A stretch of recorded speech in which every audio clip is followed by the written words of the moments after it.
नमस्कार, शेखर एस्ट्रोलॉजी के इस चर्चा में आपका स्वागत है। मैं हूं हिमांशु शेखर पाठक। आज के इस वीडियो में आप जानेंगे ग्रह और उसके उच्च एवं नीच राशियों के बारे में।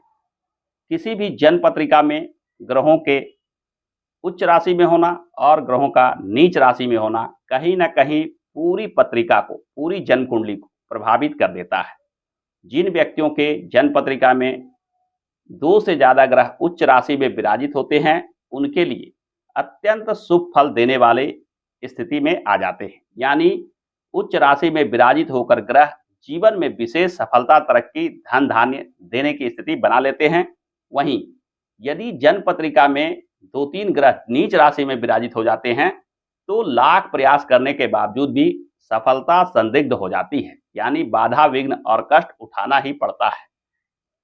ज्योतिष शास्त्र में मोटे तौर पे देखने से ग्रहों को राशि के आधार पे उच्च नीच माना जाता है, परंतु सूक्ष्म अध्ययन की बात की जाए तो ग्रहों का उच्च राशि में होना और नीच राशि में होना भी अत्यंत सूक्ष्म बात है। यानी इसको अंश या डिग्री के आधार पर भी आकलन किया जाता है। अंश और डिग्री के मिलान कर लेने के बावजूद यदि आपको लगता है कि यह ग्रह वास्तव में उच्च राशि के हैं या नीच राशि के हैं, तब आपको यह मानकर चलना चाहिए कि इस ग्रह से जुड़े फलाफल अगर उच्च राशि के हैं तो शुभ फल और नीच राशि के हैं तो अशुभ फल आपको निश्चित रूप से देखना पड़ सकता है।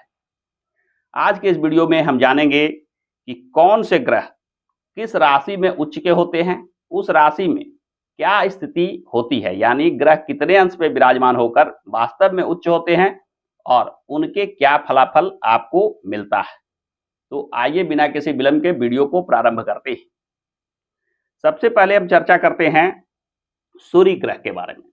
सूर्य मेष राशि में 10 डिग्री तक विराजित हो, यानी 10 डिग्री के आसपास हो, तो इसे उच्च राशि का माना जाता है। शास्त्रों में इसे 10 डिग्री पर उच्च माना गया है। तो यदि आपके जन्म पत्रिका में सूर्य मेष राशि में हो, यानी पत्रिका में जहां भी 1 का अंक लिखा हो, वहां यदि सूर्य विराजित हो तो हमें देखना चाहिए कि क्या वह 10 अंश के आसपास हैं। यदि सूर्य 10 अंश के आसपास, 10 डिग्री के आसपास विराजित हैं, तब यह सूर्य उच्च राशि के माने जाते हैं और उच्च राशि के सूर्य विशेष यश, प्रतिष्ठा, प्रसिद्धि देने वाले ग्रह बन जाते हैं। जन्म पत्रिका के किसी भी भाव में सूर्य जब उच्च राशि के होकर बैठ जाते हैं तो ऐसे व्यक्ति में विशेष आत्मविश्वास होता है, विशेष सफलता, तरक्की प्राप्त करते हैं, अपने यश प्रतिष्ठा के बल पे जीवन में अनेक लाभ प्राप्त करते हैं। वहीं सूर्य जब तुला राशि में आते हैं तो नीच राशि के माने जाते हैं। यानी 7 नंबर जहां लिखा हो वहां यदि सूर्य विराजित हो जाएं तो मानकर चलिए कि वह सूर्य नीच राशि के हो गए हैं। वहां भी यह देखना चाहिए कि 10 डिग्री के आसपास अगर सूर्य हो तो नीच राशि के सूर्य का पूर्ण फलाफल या अशुभ प्रभाव आपको देखना पड़ सकता है। जैसे सूर्य का नीच राशि में चला जाना यश प्रतिष्ठा में कमी, आत्मविश्वास में कमी, किसी कार्य में आलस, सुस्ती, टाल मटोल की भावना जैसे अशुभ प्रभाव दे सकता है। सूर्य के बाद यदि हम चर्चा करें चंद्रमा के बारे में, चंद्रमा वृष राशि में उच्च राशि के माने जाते हैं। यानी जन्म पत्रिका में जहां 2 का अंक लिखा हो वहां यदि चंद्रमा विराजमान हो तो चंद्रमा को उच्च राशि का मानना चाहिए। यह चंद्रमा 3 डिग्री पे होने से शास्त्रों में उच्च राशि का माना गया है। तो हमें देखना होगा कि जन्म पत्रिका में चंद्रमा यदि 2 नंबर के विराजित हैं तो वह 3 डिग्री के आसपास हैं या नहीं। ऐसी स्थिति में ही चंद्रमा उच्च राशि के हो जाते हैं और पूर्ण शुभ फलाफल देते हैं। चंद्रमा के शुभ फलों की बात की जाए तो चंद्रमा मन के कारक ग्रह होते हैं। ऐसे व्यक्ति जिनके चंद्रमा उच्च राशि के होते हैं वे भावना पर नियंत्रण रखते हैं, यानी भावनात्मक उतार चढ़ाव उनको कम प्रभावित करता है। सुख, दुख, कष्ट जैसे चीजों को वह बर्दाश्त करने की शक्ति विशेष रूप से रखते हैं। उनके सोचने, समझने, बातचीत करने का तरीका अत्यंत सफलता दिलाने वाला होता है। यानी सोच विचार कर बोलना, सोच विचार कर कोई कार्य करना जैसे अनेक प्रकार के शुभ फल देता है उच्च राशि में विराजित हो चंद्रमा को। वहीं चंद्रमा को वृश्चिक राशि में नीच राशि का माना गया है। यानी जन्म पत्रिका में जहां 8 का अंक लिखा हो वहां यदि चंद्रमा विराजित हो तो मानकर चलिए कि वह चंद्रमा नीच राशि के हो गए हैं। यहाँ भी 3 डिग्री तक चंद्रमा अगर विराजित हो तो पूर्ण रूप से नीच चंद्रमा के अशुभ फल आपको देखना पड़ सकता है। चंद्रमा के नीच राशि में जाने से आप में मन की शक्ति कम होती है, भावनात्मक उतार चढ़ाव से शीघ्र प्रभावित हो जाते हैं, मानसिक दुख कष्ट रोग जैसे चीजों का शिकार बन जाते हैं। यानी मन से जुड़े समस्याओं के चलते जीवन में सफलता और तरक्की बाधित हो जाती है। चंद्रमा के बाद यदि हम चर्चा करें मंगल के बारे में, मंगल को शास्त्रों में बताया गया है कि मकर राशि के मंगल उच्च राशि के माने जाते हैं। मंगल जब जन्म पत्रिका में जहां 10 का अंक लिखा हो वहां विराजित हो जाते हैं तो यह मंगल उच्च राशि के मंगल कहे जाते हैं।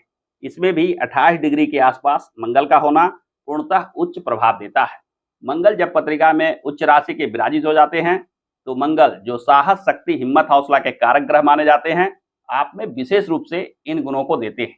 यानी आप अपने साहस शक्ति हिम्मत हौसला के बल पे जीवन में विशेष सफलता और तरक्की प्राप्त करते हैं। आप में कर्मठता और लगनशीलता विशेष रूप से होती है।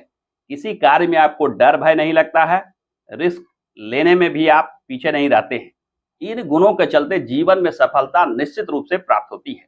वहीं मंगल को कर्क राशि में नीच राशि का माना गया है। यानी जन्म पत्रिका में जहां 4 का अंक लिखा हो वहां यदि चंद्रमा, क्षमा कीजिएगा, मंगल यदि विराजित हो तो वह मंगल आपके लिए नीच राशि का प्रभाव देता है। वह मंगल यदि 28 डिग्री के आसपास विराजित हो, यानी कर्क राशि में मंगल 28 डिग्री के आसपास आ गए हो तो यह विशेष अशुभ फल देने की स्थिति में आ जाते हैं। यानी जो मंगल साहस शक्ति और हिम्मत हौसला दे सकते थे, इसमें न्यूनता कर देते हैं। आप में डर भय की भावना आ जाती है। किसी कार्य को टाल मटोल, आज का कल जैसे चीजों को आप सहारा लेने लगते हैं, जिसके वजह से आपकी सफलता संदिग्ध हो जाती है। आप में ना लगनशीलता होती है, ना साहस शक्ति होती है, ना किसी कार्य को करने में रुचि होती है। डर भय के चलते डिसीजन मेकिंग में भी समस्या रहती है। यानी मंगल के नीच राशि में चला जाना कहीं ना कहीं आपको साहस शक्ति हिम्मत हौसला में कमी लाकर सफलता को संदिग्ध बना देता है।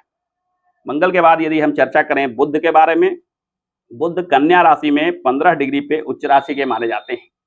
यानी 6 नंबर जहां भी पत्रिका में लिखा हो वहां बुध विराजित हो तो बुध उच्च राशि के माने जाते हैं। उच्च राशि का बुध विशेष गुण देता है, विद्या बुद्धि वाणी एवं दुनियादारी की समझ के कारक ग्रह माने जाते हैं बुध।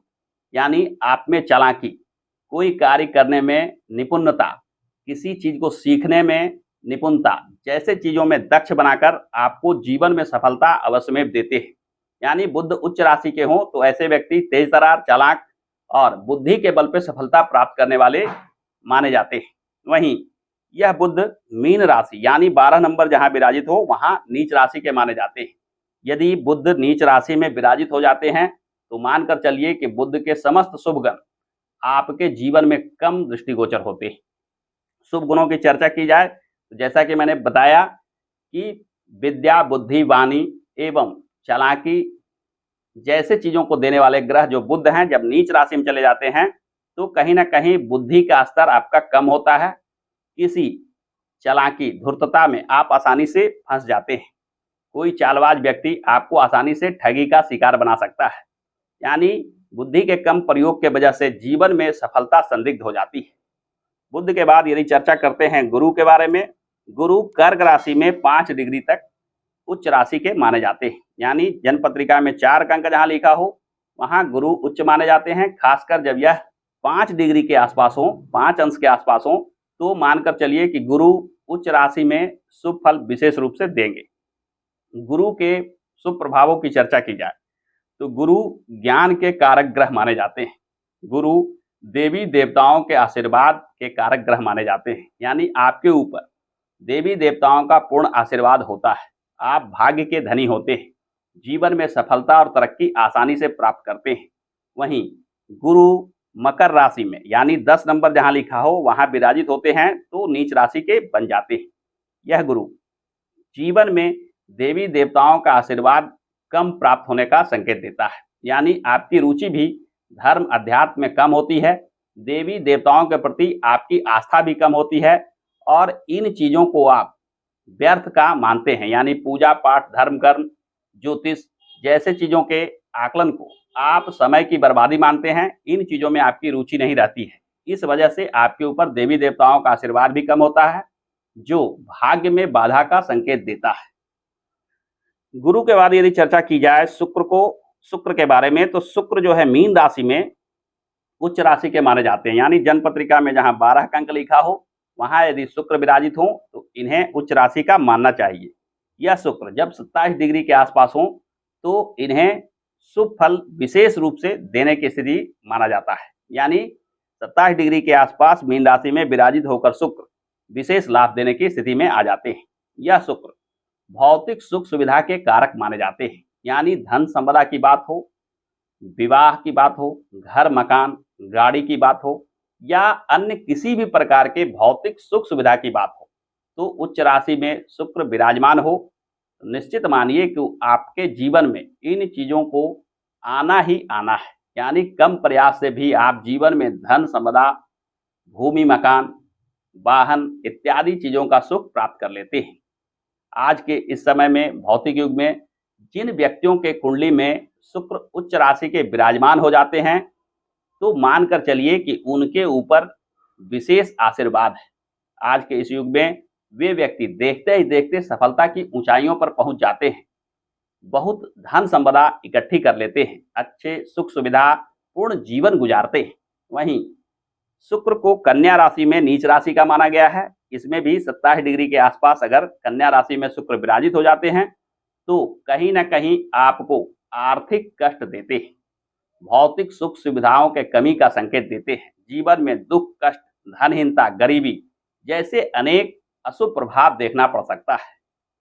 शुक्र के बाद यदि शनि की चर्चा करें तो शनि तुला राशि में उच्च राशि के माने जाते हैं। यानी जहां 7 का अंक लिखा हो वहां यदि शनि विराजित हो, खासकर 20 डिग्री के आसपास हो, तो यह शनि तुला राशि में उच्च राशि के माने जाते हैं। और शनि आपको अनेक प्रकार के लाभ देने के स्थिति को बनाते हैं। शनि कार्य शक्ति के कारक ग्रह माने जाते हैं। यानी मेहनत, लगनशीलता, कार्य के प्रति गंभीरता, किसी कार्य को करने में रुचि जैसी चीजों के कारक शनि माने जाते हैं। जब शनि उच्च राशि के होकर जन्म पत्रिका में विराजमान हो तो कार्य को आप बहुत ही महत्व देते हैं, कार्य में लगकर कठिन श्रम के माध्यम से सफलता अर्जित करते हैं। वहीं शनि मेष राशि में नीच राशि के माने जाते हैं, खासकर 20 डिग्री के आसपास। यह शनि जब नीच राशि में चले जाते हैं तो लगनशीलता, कर्मठता का अभाव देते हैं। यानी टाल मटोल की भावना आप में आ जाती है, किसी कार्य पे आप ज़्यादा गंभीरता से नहीं लेते हैं, इस वजह से जीवन में सफलता संदिग्ध हो जाती है। राहु की बात की जाए तो राहु को छाया ग्रह माना गया है, फिर भी शास्त्रकारों ने राहु के लिए मिथुन राशि को उच्च राशि माना है। यहाँ राहु विराजमान हो तो आपको काफ़ी तेज तर्रार, विशेष बुद्धि का प्रयोग करने वाला, चालाक, चतुर जैसे गुणों को देने वाला माना जाता है। वहीं धनु राशि में राहु नीच राशि के माने जाते हैं। यह राहु बाधा, विघ्न और कष्टों को देने वाला माना जाता है। केतु की बात की जाए तो केतु धनु राशि में उच्च राशि के माने जाते हैं। जब केतु धनु राशि में विराजित हों तो कहीं ना कहीं केतु अपने नैसर्गिक गुणों को विशेष रूप से आपको देते हैं। केतु धर्म अध्यात्म के कारक ग्रह माने जाते हैं, आपकी रुचि धर्म अध्यात्म की ओर लगाते हैं। धर्म अध्यात्म की यही रुचि आपको देवी देवताओं का आशीर्वाद प्राप्त कराता है। केतु के धनु राशि में विराजित होने से आप देवी देवताओं के आशीर्वाद से जीवन में सफलता और तरक्की विशेष रूप से प्राप्त करते हैं। वहीं केतु यदि मिथुन राशि में विराजित हो तो यह केतु नीच राशि के माने जाते हैं और आपकी रुचि धर्म अध्यात्म में कम होती है। इस वजह से आपके ऊपर देवी देवताओं का आशीर्वाद भी कम होता है, जो भाग्य में बाधा का संकेत देता है। तो इस प्रकार से हमने देखा कि सूर्य से लेकर राहु केतु तक सभी ग्रह किस राशि में उच्च राशि के होते हैं और किस राशि में नीच राशि के होते हैं। आप भी अपने पत्रिका में मिलान करके देखें कि आपके पत्रिका में कौन से ग्रह उच्च राशि में विराजित हैं, कौन से ग्रह नीच राशि में विराजित हैं। आप हमें कमेंट करके अवश्य बताइएगा कि आपके जन्म पत्रिका में कौन कौन ग्रह उच्च राशि में हैं या कौन कौन से ग्रह नीच राशि में। इसके क्या प्रभाव आपको अपने जीवन में देखना पड़ा। तो आज के वीडियो में बस इतना ही। आशा करता हूं कि आज का यह वीडियो आपको पसंद आया होगा। यदि आज का यह वीडियो आपको पसंद आया है तो हमारे इस वीडियो को लाइक और शेयर करना ना भूलें। और हाँ, यदि आप इस चैनल पर नए हैं तो हमारे इस चैनल को सब्सक्राइब करके बेल आइकन को अवश्य दबा लें, क्योंकि मैं इस चैनल पे इस प्रकार के ही ज्ञानप्रद वीडियो बहुत ही आसान भाषा में लेकर आता रहता हूँ।